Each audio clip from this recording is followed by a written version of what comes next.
Hi, my name is Margaret Davies. I'm an FNP student at Coppin State University, and I'm going to be discussing Pender's theory of the health promotion model. In today's discussion, I'll be referencing Ali Good's text, Nursing Theorists and Their Works, 9th edition. To start off our discussion of Pender's model, we're just going to talk about who Nola Pender is. She was born in 1941 in Michigan, and she was exposed to nursing at a very young age. Through her exposure to nursing, she became fascinated with the work of nursing. First, she received her diploma, followed by her bachelor's, and then she switched disciplines and got her graduate degree in human growth and development, and then later a PhD in psychology and education. It was from her PhD that she began to change her view of nursing and determined that the goal of nursing was to care for the optimal health of the individual. Pender used other theorists to begin her work for the health promotion model. First, she included the social learning theory, the social cognitive theory, the expectancy value model of human motivation, and the health belief model.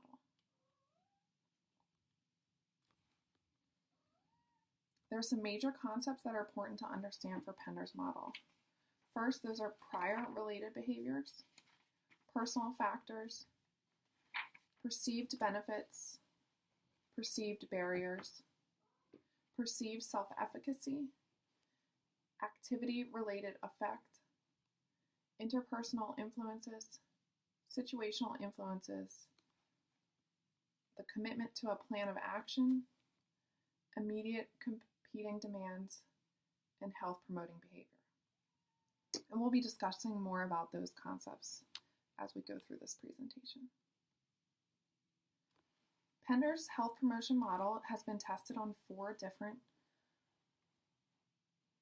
adult populations, including working adults, older community dwelling adults, ambulatory patients with cancer, and patients undergoing cardiac rehab.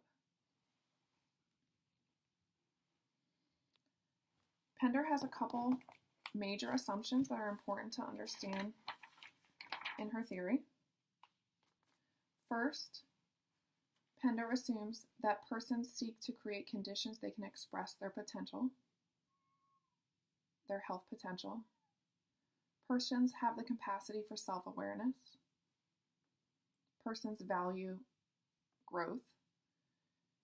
Individuals seek to regulate their own behavior. Individuals interact with their environment. Health professionals are part of the environment. And self-initiated reconfiguration of personal environment is essential to behavior change. From these assumptions, Pender has some theoretical assertions.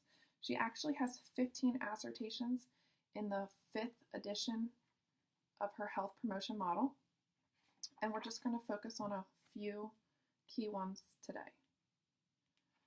First, she ascertains that prior behavior and acquired characteristics influence behavior and beliefs. Second, persons commit to engaging in behavior from which they anticipate delivering personally valued benefits. Perceived competence and self-efficacy increases the likelihood to commit the action. Families, peers, and health providers are important sources of interpersonal influences. Persons can modify cognitions, affect, and the environment to create incentives for health actions. So Pender's model has a diagram that has 3 main sections. First, individual characteristics and experiences. Second, behavior-specific cognitions and effects. And third, behavioral outcomes. First, we find that under individual characteristics and experiences, prior related behavior and personal factors such as biological, psychological, and sociocultural impact all aspects of behavior-specific conditions and affects. So, these two items, prior related behavior and personal factors, impact a patient's ability or their opinion on perceived benefit of action, perceived barriers to action, perceived self-efficacy, activity-related effect, interpersonal influences, as well as situational influences. Next, these behavioral-specific cognitions and effect impact the behavioral outcome. First, the commitment to action, to the plan of action, followed by immediate competing demands, all impact the actual action of health-promoting behavior. So, what do a few of these key concepts mean? As I mentioned previously, the major concepts include prior related behavior. So, we can count on a patient to act the same way they have before. We can use their previous behavior as an anticipation for what their current behavior will be, unless the individual changes their pattern. Personal factors include biological, sociological, and cultural factors. The perceived benefit of action has to do with what the individual anticipates gaining from the health-promoting behavior. If an individual doesn't believe they will have a benefit, then they're going to be less likely to engage in a health-promoting behavior. Next, perceived barriers. This is the same idea. If an individual perceives significant barriers, then they're going to not engage in the health-promoting behavior because they see the task as too challenging.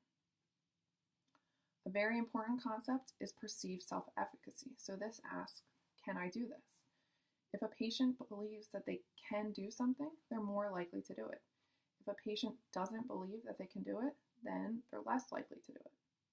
Perceived self-efficacy influences perceived barriers. So efficacy results in lower perception of barriers to the performance of the behavior. Interpersonal influences include behaviors, beliefs, or attitudes of others. So if a family member if an individual has an encouraging family member and a family member that believes that the patient can do it or that they're going to succeed, that's going to positively influence the behavior. If an individual believes that their healthcare provider doubts them, then this will probably increase their barriers and decrease their self-efficacy. There's also situational influences that can promote or impede behavior. The final two portions include commitment to action and immediate competing demands.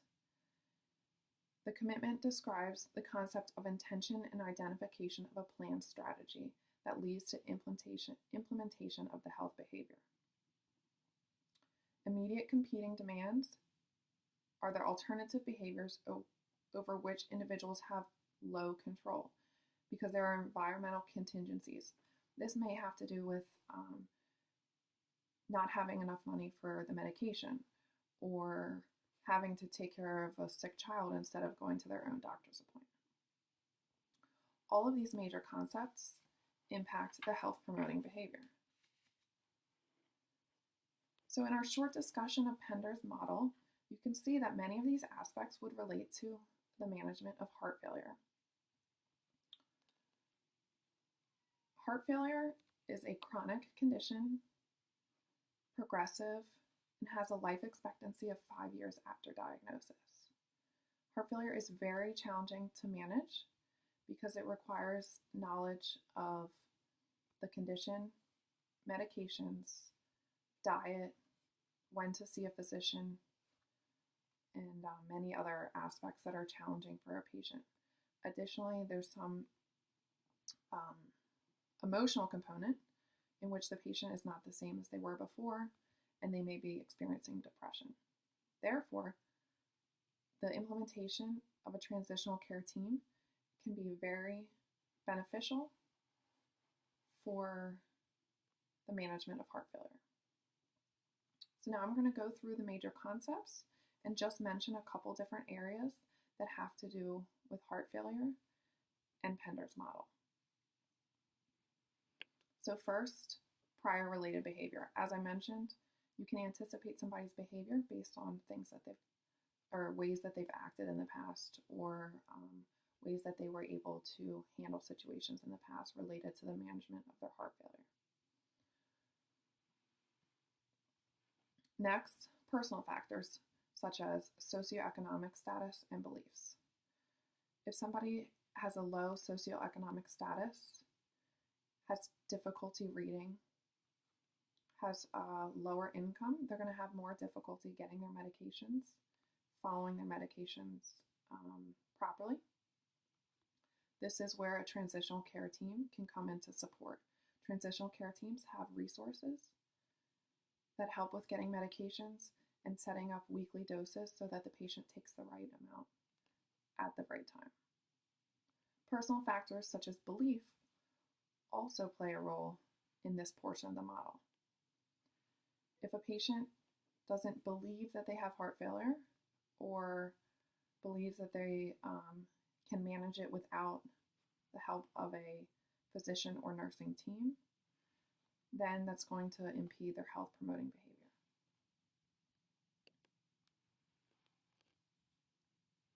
Perceived benefit. We want patients to perceive benefit from engaging in a transitional care team. Client and families need to recognize the benefit or they won't engage in the program. Perceived barriers. Barriers recognized by the patient should be addressed by the team, and this can help improve self-efficacy. Transitional care teams can help increase perceived self-efficacy.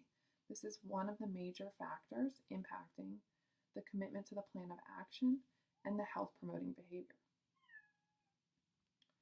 Interpersonal influences, such as the patient's primary caregiver or support system and their healthcare provider team, are large influences within the transitional care program. Healthcare belief and attitudes impact the patient.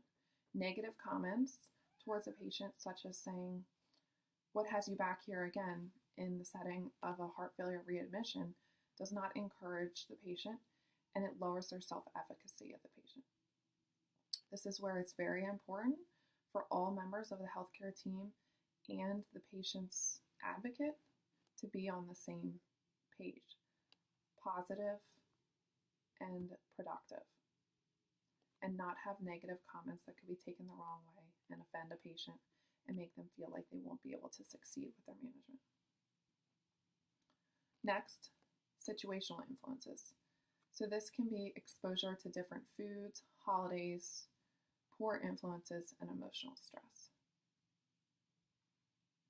The commitment to the plan of action is very important in the transitional care team, and this is kind of the heart of the transitional care, is that they're going to help the patient commit to a plan of action.